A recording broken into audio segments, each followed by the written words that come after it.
bersama kita kembali di Panggung Digital 1.9. Hari ini istimewa. Saya akan berwawancara dengan bukan pelakon, bukan penulis, bukan pengarah, tapi pengarah muzik untuk cerita-cerita dalam Panggung Digital 1.9, iaitu Kak SAEDAH SAMAT-ALKAFF. Apa khabar Kak SAEDAH? Hai, khabar baik. Kak SAEDAH, you are in the office gitu. Is that your working space? Well, this is my working space. I'm at home. Where I work best lah, kat rumah kan. So I've set it up such that I can do my music, I can teach, I can compose. This is my space lah. Yeah. Yeah. So dia memang 1, 2, I see 1, 2, 3. How many keyboards are there? Actually, I have 5. Okay, so you see the electron back there. That's the electron. Okay. And that's electron tu sorry, I'm a knob untuk yang orang-orang yang memang bodoh macam kita ni kan, ikut totally music idiots. So yang kat electron tu macam organ Is it like yes, that's right. Organ? It's actually an organ, but it's just that it's a patented Yamaha punya name. So Yamaha has patented this one electron, which is an electric tone kan, because it uses electricity. So electron tu maknanya electric tone. Yes. Baru pakcik tahu. Okay. Okay, so it's been patented by the Yamaha founder lah, since 18 something or whatever, because I think in the old Europe punya beginning was like Bach kan, dorang main church organ, which uses the pipes and all that. Yeah. So eventually Yamaha also has it's come up with their own invention, and then they started with electric lah, pakai electric. So that was my first love, because I started learning that when I was about 7 or 8 dekat Yamaha Plaza Singapura in the 70s lah. Yeah. So at that point I have also if you know Indra Sharil, he's in another studio. He was also learning, because we are about the same age, so we all started learning. Yeah. But I really took it memang very berminat untuk belajar. So very enthusiastic lah. Kalau cikgu kasih satu lagu, I balik, I belajar 2 lagu, 3 lagu. So I think semangat. So my parents and my brother sister, I'm the youngest in the family, so I'm lucky lah, because we didn't come from a rich family at all. Okay, orang sederhana je. My father was a mechanic and my mother was a housewife. But my 3 older siblings were very much older before I was born. They were already in their teens. So by the time I was born, I guess I was lucky. My sister dah kerja and all that.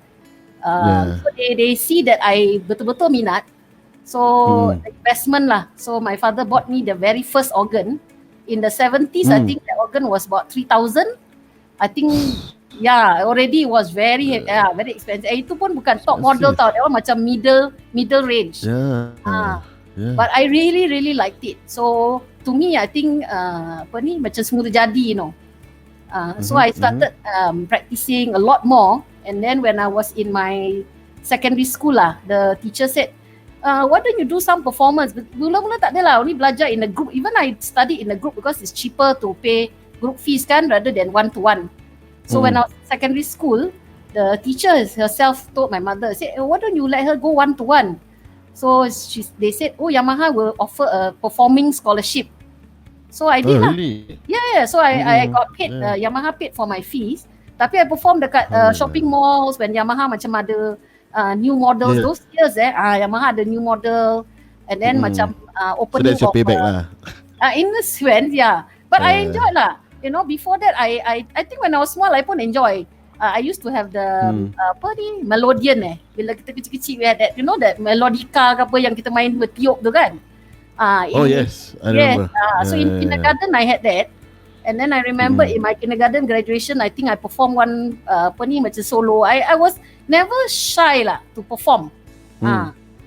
So your fingers and the keys memang sebati lah kira Yeah. And I take it like fish to water, very And then when I was in secondary school, my older brother Jasmine Samad, he started Act 3 kan, with Ruby and Chandran. So then they needed music.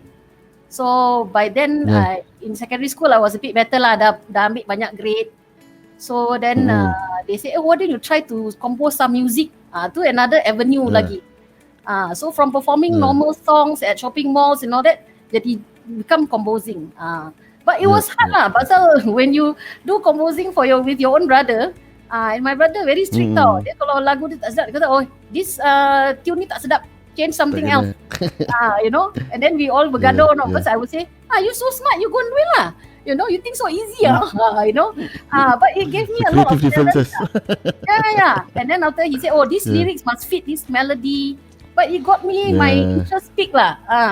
So as I go on kan. So when I went to so from then till now, it has always been about keys and music for you. Yeah. Yes. I think it's My friend said, you live and breathe music.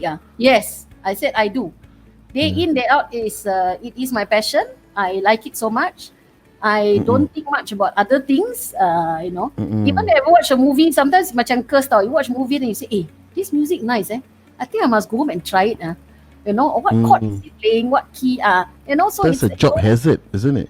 In some ways, it's a curse lah. I say, you know, you can never just sit down and enjoy. But I like it. So bila masa macam even Piramli movies in the 80s, 70s when I was introduced I was thinking, this song is very nice You know, macam pop yang lapor. So I do sit down and I analyse it. How he does this one? Oh, punya ada verse chorusnya, ada kelakarnya kat tengah-tengah, you know. So it's but you know, so you listen, then you dissect, then you bring your own and you think about it. Of it as a job, kan? So when I was 21, when I was 21, Yamaha said, would you like to come in and do some teaching? You know, I mean, I was very much interested in music, but at that point in 1980s lah, mana ada LaSalle, tak ada NAFA kan? And I think I cannot afford to go to overseas lah, London ke apa to study. So Berkeley ke kan, cannot. So I said, okay, I don't mind teaching. Maybe it will be good if I like it so much. Maybe if I boleh menyumbang lah, you know, to give that knowledge that I have to other people who also like music or children that likes music. Maybe that will be a motivation. So it's been 32 years since I started teaching. So from the start till the end, it has only been Yamaha for you. Yes. Hanya Yamaha. Yes, I never left because I started as a Yamaha student, and then I became a Yamaha teacher, and then today, 32 years later, after teaching, plus all those years when I was in Yamaha for student, you know, and so all my instruments are all Yamaha. I mean, to me, it is something that I'm familiar with. You know, if someone's asked me, why don't you buy Korg or you know, Roland? So I said no, I'll go back to Yamaha. Nanti jari gatal. I don't know. I said, but I'm very comfortable with Yamaha. I know what is it, and you know. So it's been good. I mean, you know, I really enjoy teaching.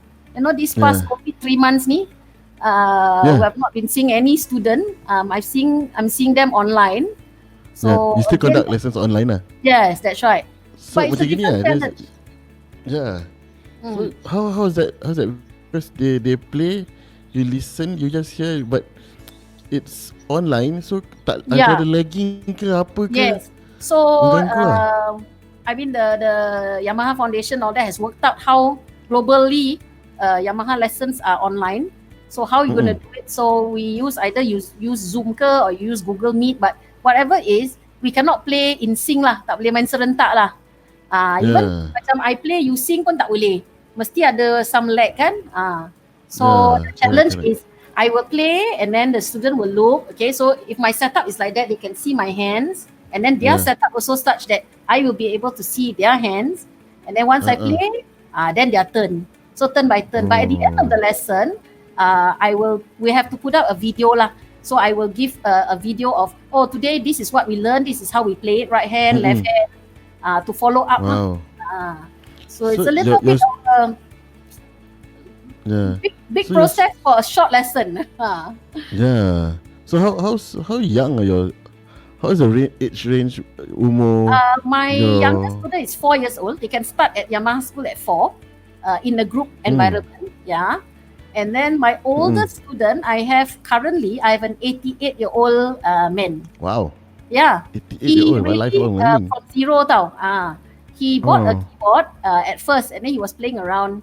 Then after that, he said, I think I want to buy a piano. So he bought a piano.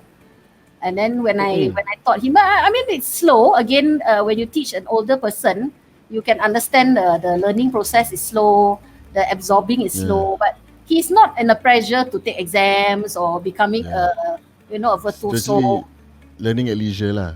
Yeah, that's right. But he wants to achieve something lah. Yes, So I also have to give him a little bit of a deadline. Kan? I say, okay, if I teach this song in 3 weeks' time, then we want to hear it played properly, played nicely. So very customized lah. One-to-one lessons are very customized. Group lessons are not so, because you have to think of the group, how they learn together. Yeah. So now online, you still do group or you just do one-on-one? One-to-one. The online is all one-to-one. So it takes up a lot more, because then we dissected the group. So if the group has 8 students, before I used to teach 8 in an hour, now I have to teach 8 of them at half an hour each. So 4 hours. Yeah. So in a week, I teach many hours. And then on weekends, I teach non-stop. Saturday, I teach 9 to 4:30. Every half an hour, I've got a student back to back. But like I say, I've never felt it as work. It's so enjoyable and it's so, and for me, the satisfaction is bila kita nampak murid tu boleh main kan. It's just like a rehearsal process lah. That's why bila orang tanya, why do you like to be in theater?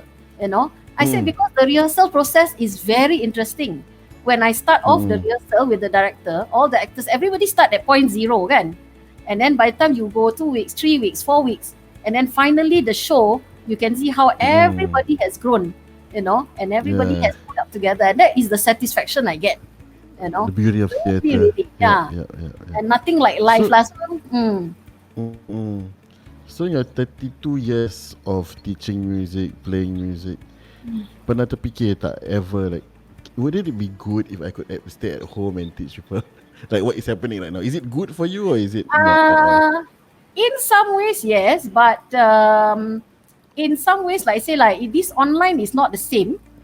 Although I love to be at home, actually in normal days, I don't teach at home. I make it a point, home is home. So I travel to students' houses to teach, and I go to the Yamaha school to teach. But my home is my home, it's my sanctuary. So nobody comes here for lessons. And so I have my own keyboard to all these electrons and whatnot. It's all to myself only. But I, sometimes you cakap, be careful of what you wish for lah. There was days sometimes when I'm so busy, I say, I wish I just have, a month of just being at home, then I can just sit at home and potter around my keyboard, kan, 3 bulan.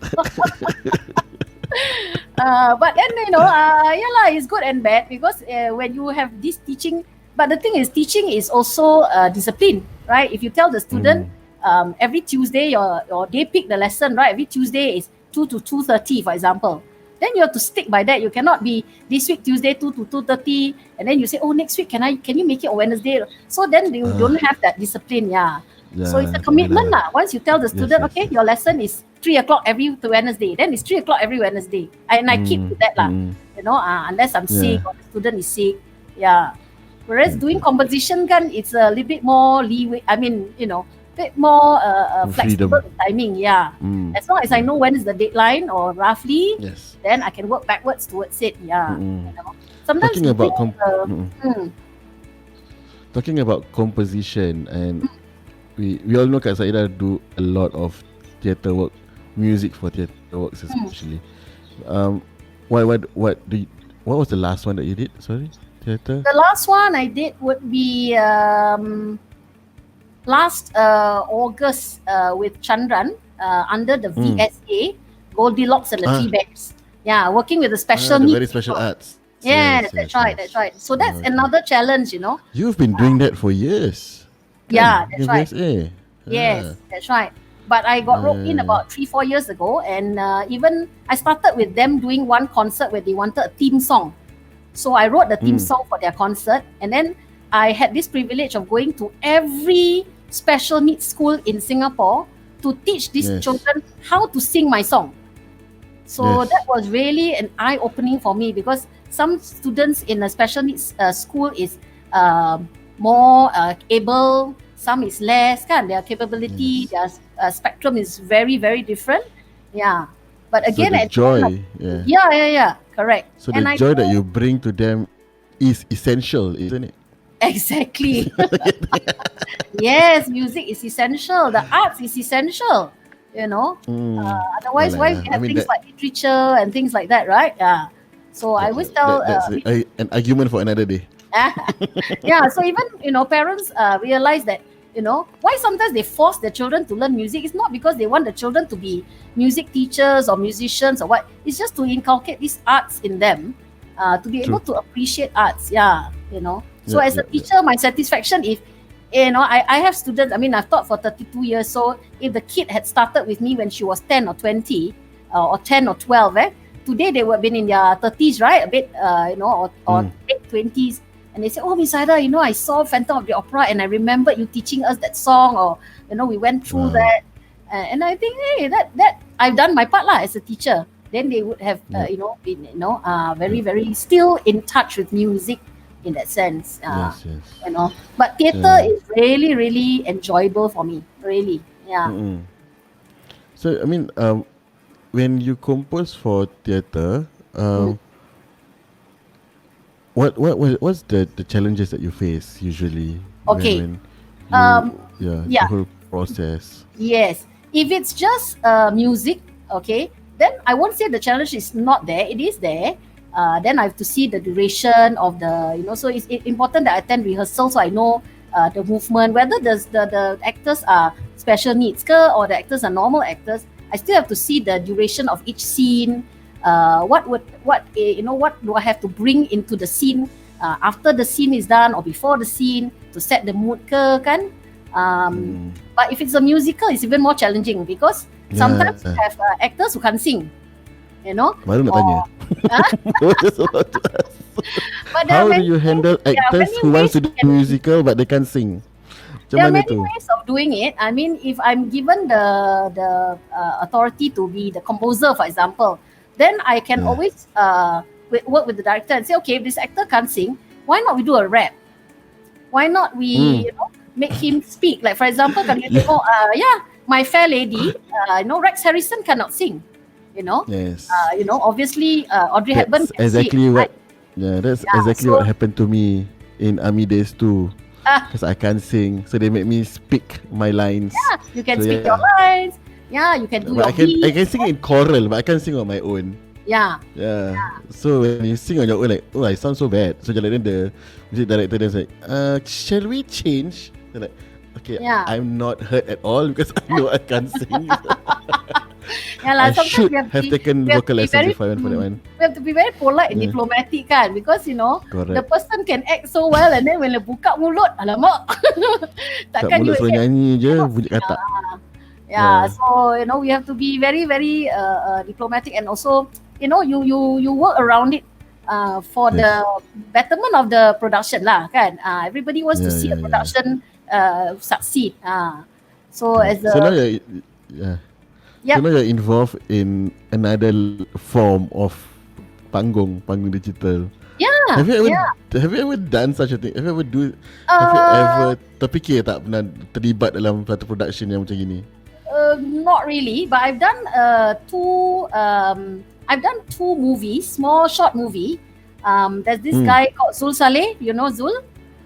Yes. So he and this other Chinese guy called Li Qitian did this movie called Anchovies. Anchovies, right? So I did the song for the tema. But before that, I knew Qitian from somewhere else, and then he was asking me to do another movie. And this movie is available on YouTube. It's called Peter. It's about this guy who actually was very bright. He was supposed to have a scholarship to America to study.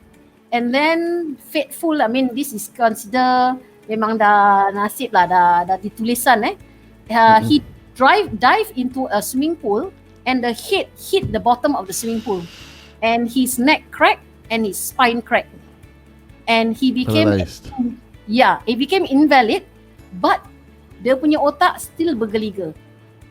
So Wow. everything else doesn't move except his brain, and he can talk. So he was put on this specialized wheelchair, which was done by the, I think, if I'm not mistaken, by the Thai macam university. The students did this electronic punya wheelchair. This is, I'm talking about like 90s late 90s, and so Chitian did a short movie called Peter. It's about this boy, and then he wanted me to put the music.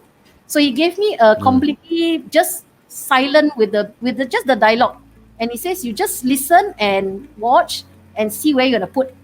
But I've never done this where I can see the actors is like panggung radio, right? But then you can see the digital. actors. Yeah. So this is another new But challenge. that one, So for that one, when it's a film, you get to see the actor, you get to see the scenery. That would help you to get the thing. So this Panggung Digital is totally, you only get to hear their voice and their actions and their visual expression. Is not much that would help you to get the mood for the music, isn't it? Yes. So you have to find your own. Is it within yourself? Yes. Wow. So when I'm given the script, I read it first, and then I try to act it out by reading the script as how I think the actors would be, speaking. And then of course it helps when I get the video, with no music at all, and then I match that, and then I look at how the actors are talking, whether they are angry ke, marah ke, maki orang ke, sedih ke, and then I will put and I have to put myself in that character lah. So if I'm like in the past, the episode number 4 kan, where the mother feels that macam dia kena dera dengan anak dia, and then when she's talking, when she has the monologue where she say, apalah nasib aku. So I'm also thinking, if I'm in that situation, what kind of music will play in the background of, it's something that orang tak perasan when they watch. When they watch shows, they are too engrossed with the action or the visual. Then they try to hear the dialogue, the lines from the actors. They didn't realize that actually the music brings out whatever that is presented for their eyes. So it's quite important, right? Music in a film ke, in a musical ke, it's very important because it helps, it enhance, and it brings up the mood lah. Like I was telling myself, even sometimes just a one note, single note that you hold on can create that suspense, and you play from soft to loud. Orang be wondering apa. When it gets the adrenaline of someone watching, the heart pumping, apalah nak jadi, apa yang keluar kan.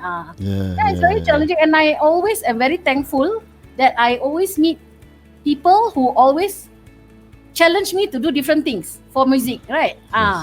Like for example, when I did Awang Batil for theater kami, Kak Atin also challenged. She said, we've done this before, this is how the music, but we want you to do it a bit your way and follow a bit. And then I've never done, and then I had to also collaborate with Shahril, and then in the second one I had to collaborate with Hafiz, and so to me that's a new challenge, So it's not always working just with actors who can sing. So sometimes it's not just me playing by myself and macam syok sendiri kan. And then this one I got to collaborate, and then when I was given this project to do it, I thought, wow, this is something new. But I must say I'm one person that I do not shy away from challenge. I think if it's something that I've never done it before, let's give it a try. Let's give it a go. I mean, unless it's really very bad, the director or somebody have to tell me, and I'm very open to feedback. You have to tell me exactly what is not good, what is good. Then that's how we learn. Correct. And more so it's arts, so it's quite subjective to whoever is watching and listening. Exactly. So you compose usually with the equipment that's in front of you. Yes, that's right. This one I compose with my keyboard. It's quite versatile. So if let's say you're comfortable with that, or would you have you ever been challenged? Have you ever been challenged? Pernah dicabar untuk compose ataupun arrange untuk satu orkestra or something like that? Kalau untuk orkestra ni dekat Yamaha Music School adalah pasal we have students concert where they put like macam this electron, they have up to 5 or 6 electron.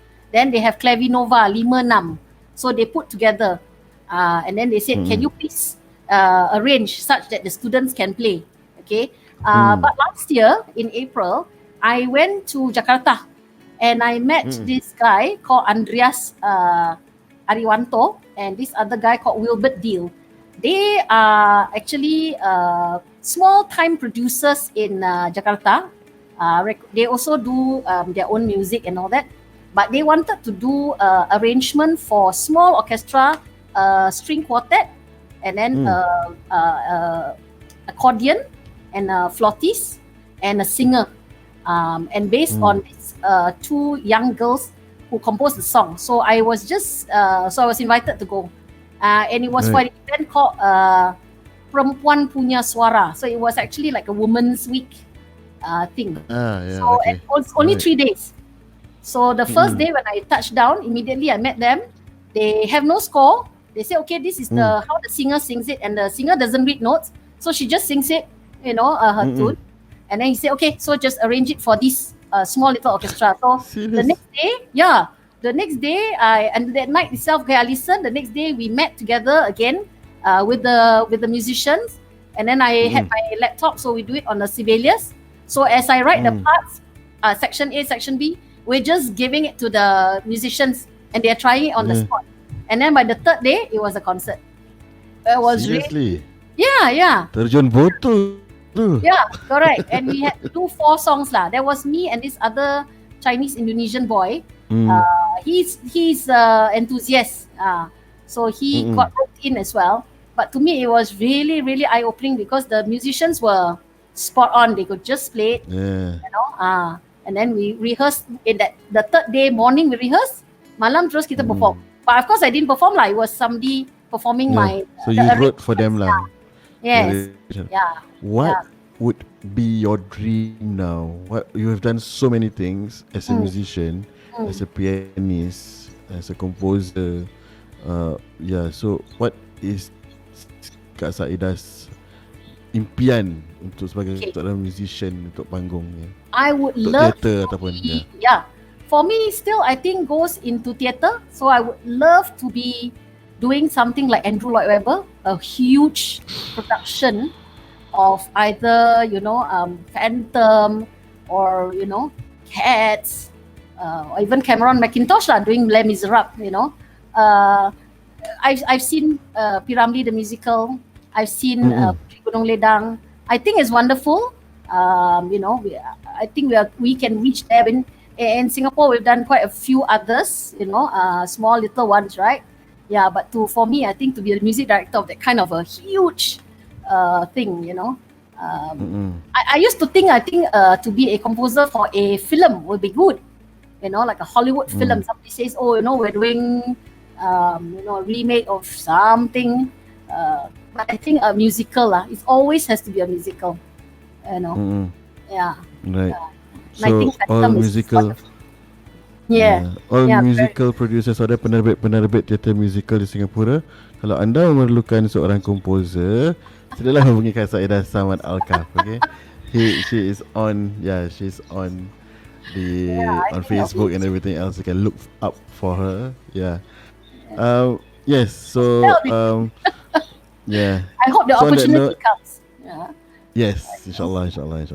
So on that note, I have to, as the producer sebagai penerbit untuk Panggung Digital 1.9, terima kasih banyak-banyak Kak SAEDAH kerana sudi bersama kami sebagai music director semua cerita-cerita kita yang 5 cerita ni. Mungkin insyaAllah kita akan ada lagi cerita dan kita akan definitely work together again. Yes. And saya pun nak terima kasih lah kerana diberi peluang kan untuk mengubah lagu, kan untuk menjayakan pemberitaan ni lah 5 episod. Initially memang saya tak terfikir pun nak pakai music composer. Then bila I thought you're gonna use libraries, from the library just take stock music. Yes. Then when Fatlin told me that, okay, why not give it a try? Then when I heard it, like, that's the difference.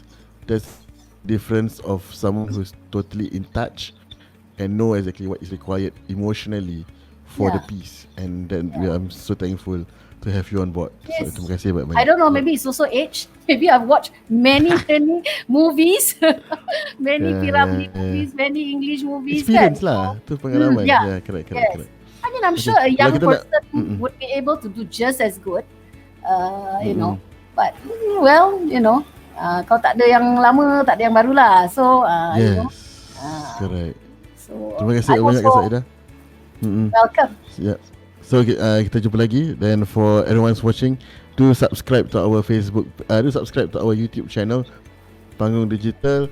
Like, follow, comment, and on our Facebook also just follow us. Alright. So we are on Panggung Digital, and yeah. So see you soon. Thank you Kak Saedah. Thank you so much. Welcome. Yes, thank Bye-bye. you. Bye.